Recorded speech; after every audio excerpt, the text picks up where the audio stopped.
त्या दिवशी आमचा वाढदिवस होता तर तुपकर रविकांतजी तुपकर आणि इकडे संभाजी राजे आणि आपचे अलग अलग आम्ही भेट झाली. त्यामध्ये एक चांगला पर्याय आणि कष्टाचं मजुरांचा एक प्रतिनिधी म्हणून आपण लढलो पाहिजे. आणि आपण जर शेतकरी मुद्दे घेऊन किंवा वंचित घटकांचे मुद्दे घेऊन जर आपण लढता आलं आणि एकत्र होऊन लढता आलं तर चांगलं होईल, असं सगळ्याचं एकंदरीत चर्चा झाली.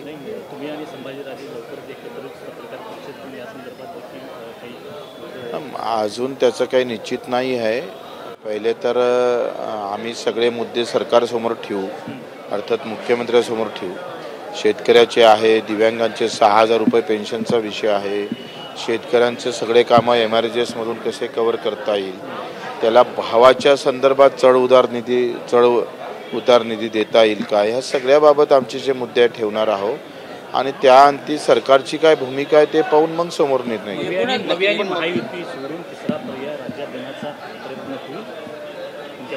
आमचं असं म्हणणं, हा तिसऱ्या पर्यायापेक्षा आमचं असं मत आहे का शेतकरी म्हणून आपण आलो पाहिजे. शेतकरी म्हणून इथं सगळे आमदार शेतकऱ्याचे पुत्र आहे, पण ते पक्षाचे म्हणून येतात आणि ते पक्षाचे होतात, शेतकऱ्याचे होत नाही. आमचं म्हणणं आहे का 10-15 आमदाराचा गट जर असा शेतकऱ्याच्या प्रश्नावर जर आक्रमक नेहमी राहिला तर त्या संदर्भात चांगले निर्णय होऊ शकतं. तर त्या संदर्भात आम्ही विचार करू.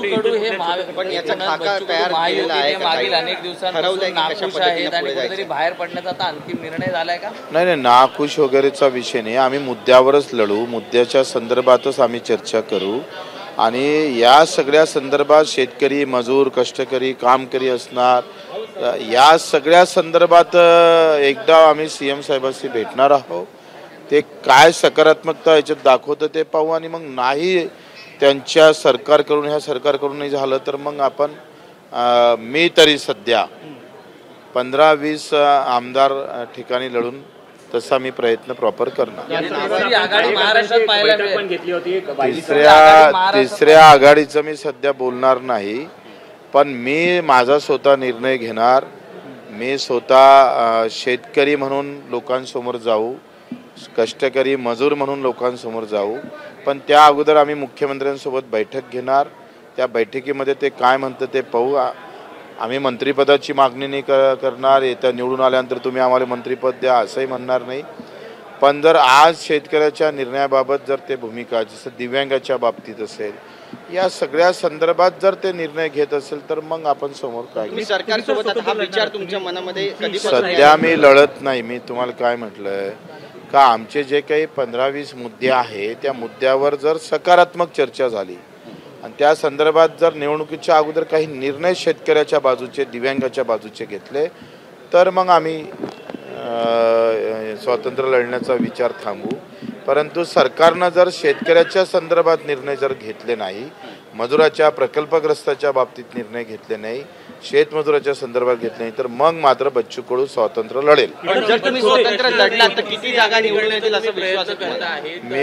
मी आज रविकांतजी तुपकर आणि संभाजी राजे आणि आप यांच्यासोबत काल मी त्यांच्या एका कार्यक्रमाला, स्वराज्य पक्षाच्या कार्यक्रमाला गेलो होतो.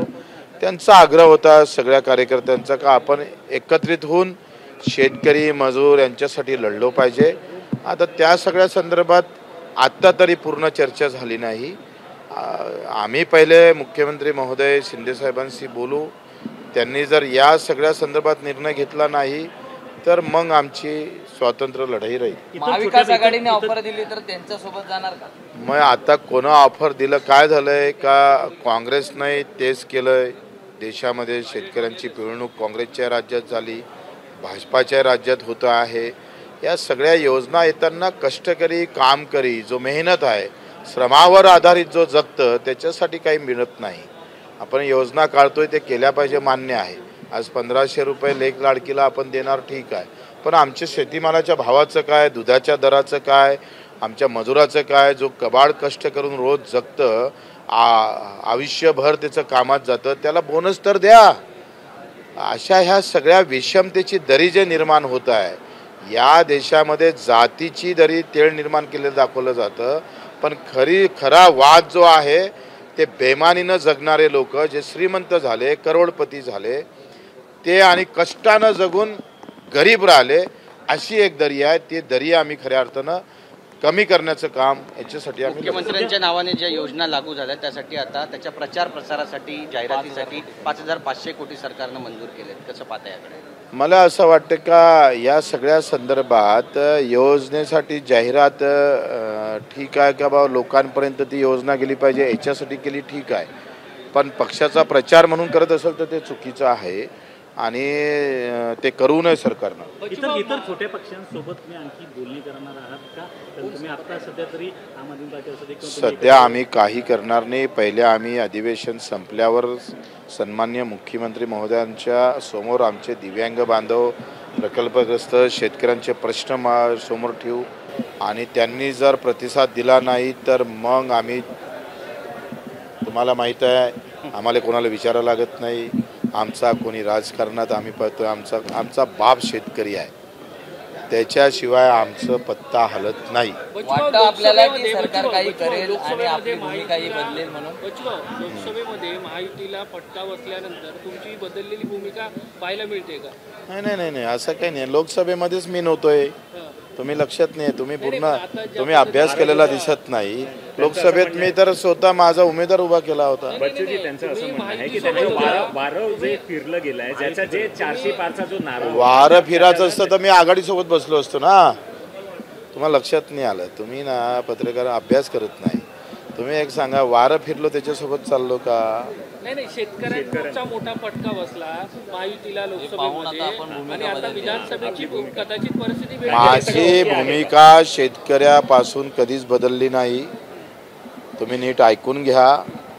मी मंत्री असताना सुद्धा दिल्लीला 1200 किलोमीटर मोटरसायकलने घेऊन पाठिंबा दिला, हे तुम्हाला मुद्दामून माहिती करून देतो. त्यानंतर सुद्धा मी आंदोलन केले सत्तेत असताना सुद्धा. शेतकऱ्याबद्दल मेल्यावरच बच्चू कडू बदलन, तसा बदलणार नाही. त्यामुळे शेतकऱ्यांच्या प्रश्नासंदर्भात जर सरकार संवेदनशील नसेल तर आधी आम्ही सरकारशी चर्चा करू, पण तोडगा निघाला नाही तर स्वतंत्र लढू, असं बच्चू कडू यांनी सांगितलंय. नमस्कार. मन शुद्ध तुझं ही वेगळ्याच प्रकारची मालिका तुम्हा सगळ्यांना खूप आवडली होती. याचा दुसरा सीझन कधी येणार अशी विचारणा झाली. प्रतीक्षा संपली आहे मित्रांनो. येतोय मन शुद्ध तुझाचा दुसरा सीझन. होई मन शुद्ध